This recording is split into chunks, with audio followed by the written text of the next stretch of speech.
Hello! Ang impormasyon at analytical na serbisyo ay nakikipag-ugnayan sa iyo System Guru Markets. Magsimula tayo sa pangkalahatang impormasyon tungkol sa kumpanya. Kung interesado ka, maaari mong i-pause ang video.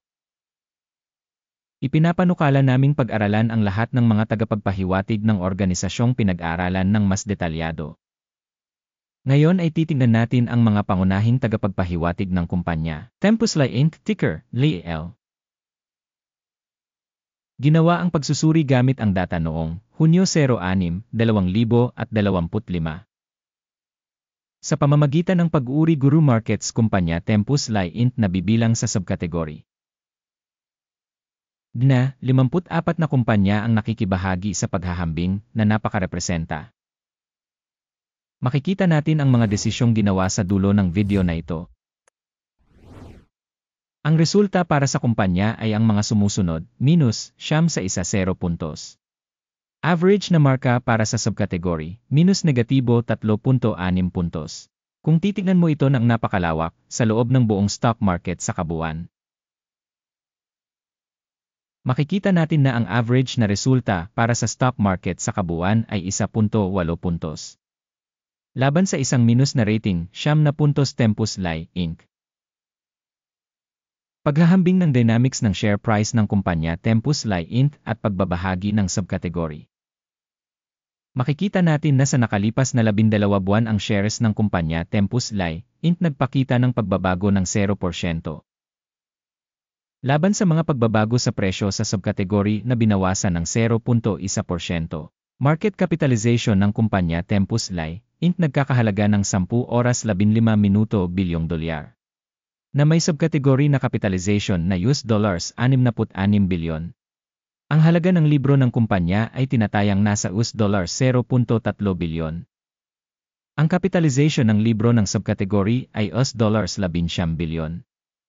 Sa paghahambing ng market at book value shares, makikita natin ang mga sumusunod. Inookupahan bahagi Tempus Lai Inc. sa subkategory kapag tinatasa ang stock market capitalization ay 15.324%. Ang capitalization ng halaga ng libro ay 1.578%. Pagtatasa ng bahagi ng organisasyon sa market at capitalization ng balance sheet ng subkategory, masama, -1 puntos. Ang kumpanyang nasa ilalim ng pagsusuri ay may mga obligasyon sa utang na $0.775 bilyon.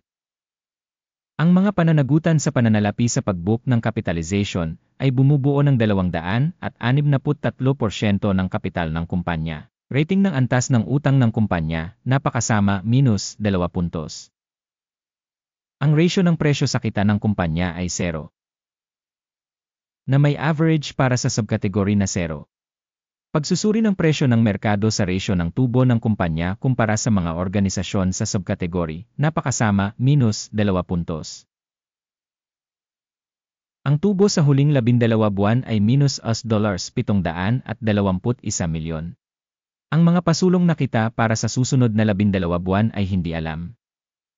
Pagsusuri ng mga tagapagpahiwatig ng inaasahang kita sa hinaharap kumpara sa subkategory, masama, -1 puntos.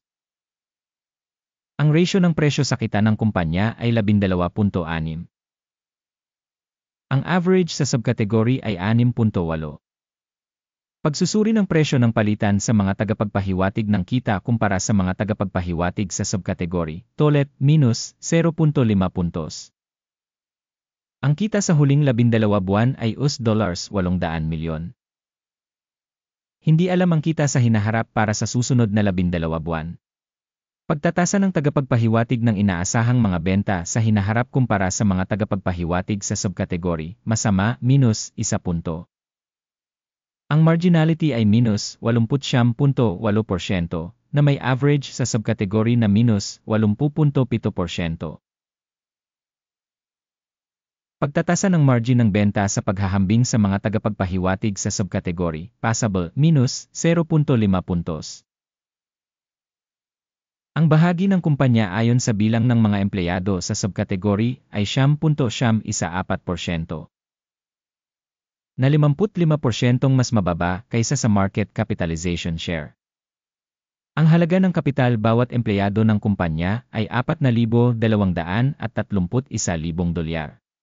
At para sa subkategory na 2,737,000 dollars. Pagtatasa ng halaga ng kapital sa merkado bawat empleyado kumpara sa mga tagapagpahiwatig ng mga kumpanya sa subkategory, passable, 0 puntos. Ang tubo sa bawat empleyado ay minus 300,500 dollars. Na may average sa subkategory na minus 323,800 dolyar. Pagsusuri ng kita sa bawat empleyado kumpara sa mga tagapagpahiwatig ng mga kumpanya sa subkategory, tolet, minus 0.5 puntos. Ang kita ng kumpanya sa bawat empleyado ay $335,000. Sa 401 subkategory, $1,000. Pagsusuri ng kita sa bawat empleyado ng kumpanya kumpara sa mga tagapagpahiwatig sa subkategory, tolet, minus 0.5 puntos. Shares for sale account para sa 23%, kumpara sa subkategory average na 12.7%. Tagapagpahiwatig RE14 na nagpapakita ng 50% antas para sa kumpanya Tempus Lai Inc. Samantalang sa subkategory ang antas ng RC14 na ay humigit kumulang 56%. Ang kasalukuyang presyo ng stock ng kumpanya ay humigit kumulang $58.67. Ang target na presyo ng pinagkasunduan para sa mga pagbabahagi ng kumpanya ay humigit kumulang $64.72. Tingnan natin ang talahanayan ng order na magagamit link sa nakapin na komento.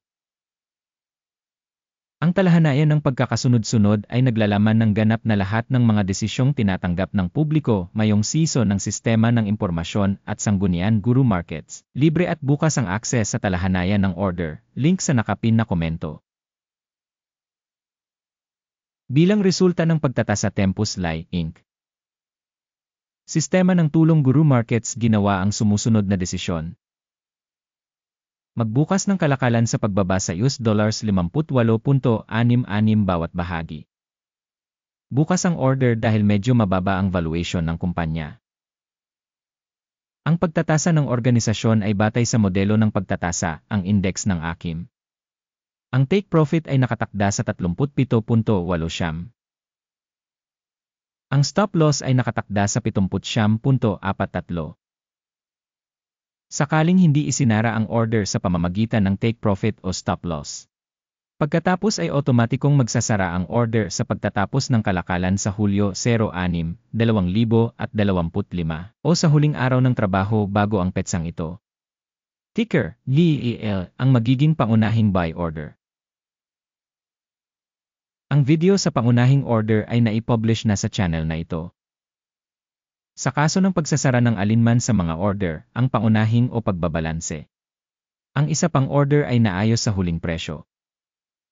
Salamat sa lahat sa panonood ng video na ito at sa paggamit ng Sistema ng Impormasyon at Sanggunian Guru Markets.